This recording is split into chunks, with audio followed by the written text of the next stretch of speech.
in order to fuck ourselves more because I am creatively exhausted after how many weeks of editing, Tanmay? It's been what, 2 months of continuous editing now? I don't know at this point of time if I'm supposed to feel empathy for all the editors that I've worked with. I don't think empathy is your forte, Anshul. So as a part of the entrepreneurial journey that you're on, do you think that you should be focusing your skills in one area and specializing that, or you should be more of a handyman who fixes everything wherever it goes wrong? Yeah, it's complicated. So, for example, now what are the key core skills of the business?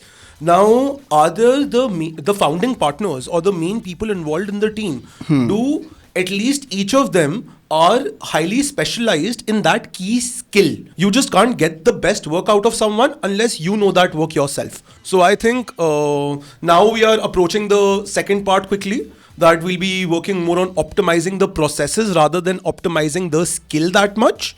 But since we didn't have a partner with us who was great at production or editing, we had to take it and learn it ourselves in the last 6 months. Yeah, it's definitely been like picking a new skill, then really setting our targets so high so that we manage to achieve like even close to 20% of it, but that's still like acceptable. Yeah, I don't think we are at 20% also so far. Clearly not. Like गान फटी पड़ी है and like एक video लेने के बाद हफ्ता दो हफ्ता edits में पड़ी रहती है. So how does it feel after a year of learning new skills and absolutely no sex? And like I'm sure like mentally you're a Dragon Ball Z right now. Like वो ERV का rap नहीं था Superman versus Goku, और उसमें वो dialogue आता है, how many times are they gonna rewrite the story. After such a long time of a single relationship, it takes a lot of mental bandwidth to even indulge in, say, flings. So, I've been so focused in wanting to do what I want to do that I didn't want to indulge in that act of going on dates or meeting someone or putting in the effort. Even though a lot of times I convinced myself to do that, but after talking to someone once or twice or maybe meeting them once, most of the times I wouldn't even get to the meeting them part because I would just ghost or suddenly disappear, and I'm really sorry for that behavior. And second, I feel like a part of me is quite excited because I feel like that a lot of us are quite driven by sex, in the sense that when we go out, when we meet people, a lot of times just the attention towards the other gender, thinking about the sexual pleasures is what overtakes the mind, hijacks the mind. And since last many years, I've been thinking that it'll be really cool if I can take my mind off that. There would be so much energy to channelize in the things that you want to. I'm not saying being sexually active is anything wrong. It's great. In fact, that's fucking awesome. But now that you've identified that and without like having sex for quite a year, are you planning to now regulate sex like मैं हफ्ते में 2 बार करेगा? Because I mean, having sex is a great thing and being driven by all of that, sure, like you're going on an anti-Freud theory that I'm not going to be driven by my urges of sex and contaminate my thought process by getting deviated from what I truly want to do professionally, as well as like on a far more altruist level, that what I want to give to the world, etc. But not having sex is equally harmful for you, right? Like agreed. The endorphins, the hormones that release in your body by physical proximity are just balances you off in your life endeavors also to a great extent. And again, like I said, you shouldn't indulge in not having sex, but your life shouldn't be driven by sex. And that wasn't the primary reason, like I said. That was just the ancillary benefit that I could get a grip over it a little more. The primary reason was that I was just focused so much towards work that sex wasn't exciting enough for me anymore. But yeah, now I think it's the time to get a bit of more balance back into life. And I've been in every way, shape, way or form. And I've been getting back on the path. Well, we can expect that we need a bigger office. My thought process is like absolutely driven in one direction. And all that creation goes down to the drain. Like, kya bhencho, samajh hi nahi aa raha hai. That how will I be even able to focus on creation or managing people and like having a business when I'll be in that pool where sex is going to be so easy and stuff. And I think that's one sort of a mirage effect when you're planning to do something big, that all the dopamine increasing activities that are there in a conventional life you try and compensate your hustle. Like right now, today, also, like in order to have sex, you have to go out, meet a girl, then be excited by the idea of it. And in a way, like, I think both of us have seen that hustle culture really eats into our day-to-day dopamine regulating activities of going for a run, going for a walk, eating healthy, or reading a book and things like that. This conversation kind of reminded me of this person whose articles I used to read on Hacker Noon. This Russian guy who's a Silicon Valley entrepreneur, Sergey Faguit. I don't know how to pronounce his name properly. One of the articles that I was telling you, Anshul, about him was I took a heroic dose of acid and that changed my brain forever. That same guy, he's a grade A entrepreneur. And in one of his articles, I read about how having sex is so important, but it takes so much bandwidth that there's like a whole economy of people providing dating experience journeys for having sex. So they have paid escorts over there who are not just a paid escort, they're a complete girlfriend experience. No shit. Yeah, they go out on a date, talk to them, wine, dine, have a good time, have a great conversation, and then they indulge in love making rather than sex. He specifically wrote in one of his blogs that he stopped indulging in dating apps or meeting new people because of the bandwidth it took away, and he knew that his body needs sex. So by getting the girlfriend experience is how he solved that problem. Wow.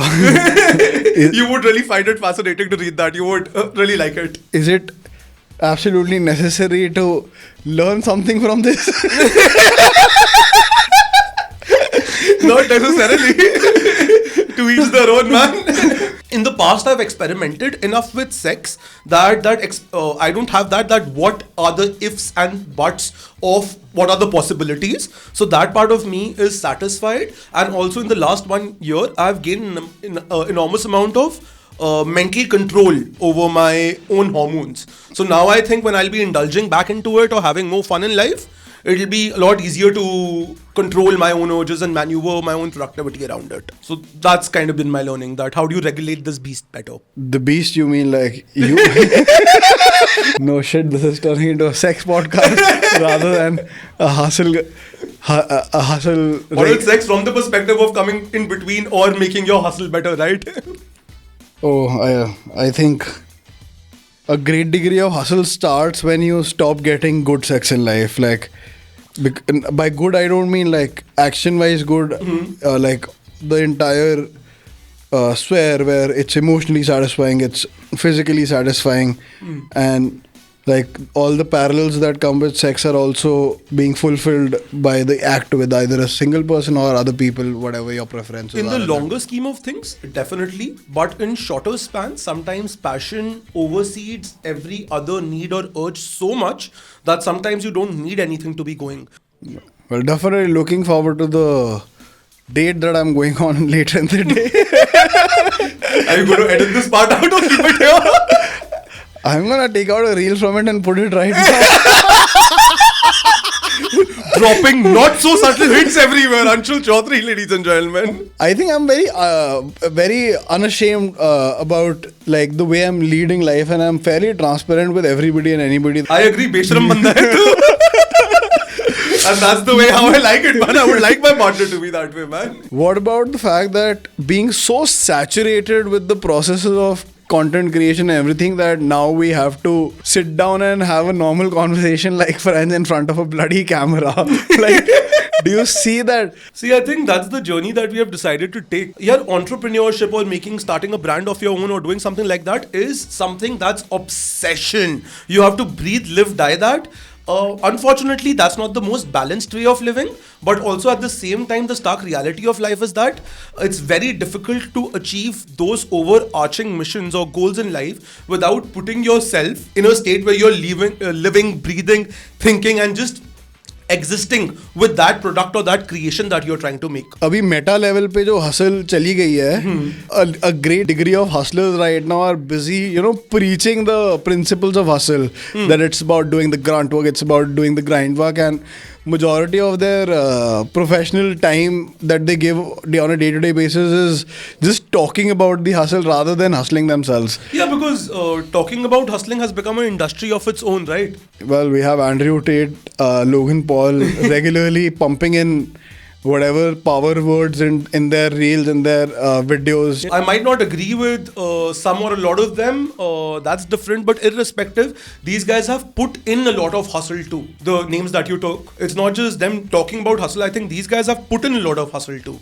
Especially Logan Paul, if you talk about the Paul brothers, the way they have rebranded themselves in the last 2 years and gotten a reputation for themselves also is commendable and quite interesting to watch. How a lot of the stuff was really looked down upon and considered what the fuck are they doing, to getting the best entrepreneurs and the creators in the world on the podcast and being in the center of all great conversations. It's very interesting to see that. Definitely. I think that's been something that's been there with most of the young creators out there. Like, for example, when you see Justin Bieber, people used to look down upon him for his singing, for his music, etc. Right. And today, like, I don't think he has to give a shit about the fact that what people used to think, because he's clearly rebranded himself in a similar fashion and similar manner, that what is cringe at a point of time in order to get the maximum exposure out there will automatically be shadowed by the rebranding that you do later on in life as a creator. Exactly. A lot of times people just get lost into the now and right now so much that storytelling or creating an image becomes very difficult, because you're so scared of what you're projecting right now that you want to correct it immediately at that time. But when you began doing that, you knew that this is how it's going to pan out, and the story will complete itself 6 months, 1 year, 5 years down the line and make a lot more sense. So it's important to get a vague plan and stick to it, and in between, even if you're feeling otherwise, maybe re-evaluating periodically but not questioning it on a daily basis. Otherwise your workflow will go for a toss, and not getting carried away by the little ups and downs of the daily or the weekly life. Well, I mean, with this kind of basic principles that I think you have in your life and the kind of basic principles that I have in my life, I feel like confident about the success of our venture. I do too, man. I do too. Very, very high.